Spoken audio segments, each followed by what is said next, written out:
আমরা পাকিস্তান পরে দেখতাম সব ঢাকা চোখ টোক কাটো দুটা ফুটা, আর এখন বিভিন্ন কাদের ফোকরা বাইরেছে।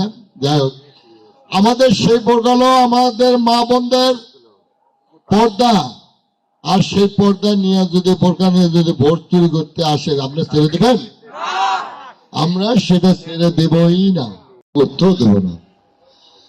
30 লক্ষ শহীদের রক্তে, শহীদের বিনিময়ে, 3 লক্ষ মা বোনের ইজ্জতের বিনিময়ে আমাদের এই বাংলাদেশ ধ্বংস হয়ে যাক।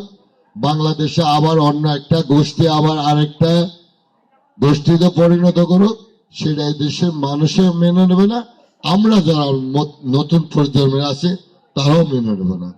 ইতিহাস কলঙ্কিত হোক সেটা আমরা করতে দেবই না। পরিষ্কার বক্তব্য। এটার মধ্যে যদি কোনো স্বচ্ছতা অস্বচ্ছতা দেখেন আপনারা বয়কট করেন, আপত্তি নেই।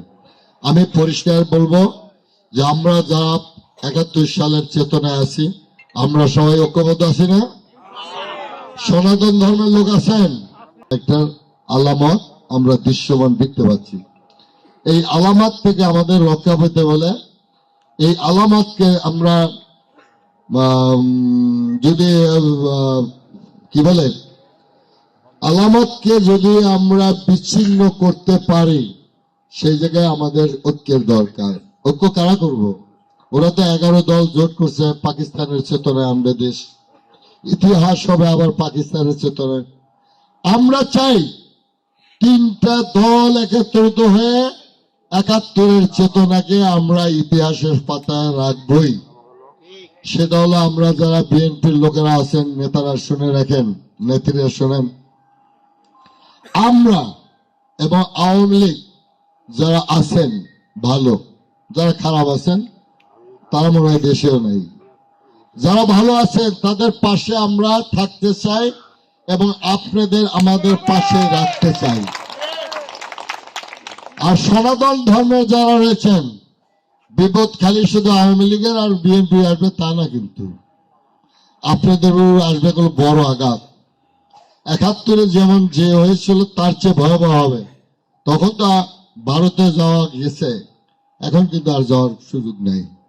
সেখানে বলবো যে আজকে সনাতন ধর্মের যারা আছেন, যারা আওয়ামী লীগের আছেন, যারা বিএনপির আছেন, আসেন আমরা ঐক্যবদ্ধ হয়ে 12 ফেব্রুয়ারি এই নির্বাচনের ধানের শেষ মুক্তিযুদ্ধের চেতনার সেই ধানের শীষে ভোট দেব। সবাই রাজি আছেন? দেই কারা কারা রাজি আছে? ভাই মা বোনেরাও রাজি আছে। দেখেন আমাদের কাজ ইতিমধ্যে শুনছেন যে ষড়যন্ত্র কি করছে। 2 কোটি বোরকা বায়না করেছেন। বোরকা হলো আমাদের মা বোনদের পর্দার জিনিস। আমরা পাকিস্তান পরে দেখতাম সব ঢাকা চোখ টোক কাটো দুটা ফুটা, আর এখন বিভিন্ন কাদের ফোকরা বাইরেছে। যাই হোক, আমাদের সেই পর্দালো আমাদের মা বোনদের পর্দা, আর সেই পর্দা নিয়ে যদি বোরকা নিয়ে যদি ভোট চুরি করতে আসে আপনি ছেড়ে দেবেন?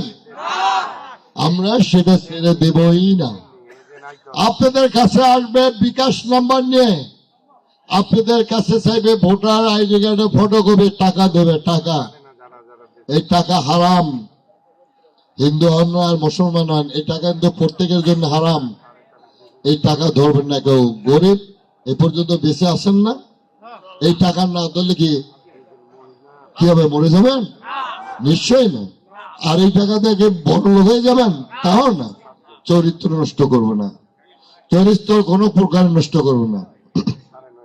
কিছু সতর্ক ব্যক্তি দাঁড়িয়েছে ওই 71 চেতনায় নয়, পাকিস্তানের চেতনার কাছ থেকে পয়সা এনে তারা নির্বাচন করে। 2024 সালের জুলাই আগস্টে যারা লুটপাট করেছেন, আওয়ামী লীগের টাকা পয়সা নিয়েছেন, হিন্দু ভাইদের কোনো ছাড়েন নাই। আমরা কিন্তু সব ইতিহাস আমাদের কাছে আছে, পাতা কিন্তু আমাদের কাছে আছে, আমাদের কাছে ডায়েরিতে লেখা আছে।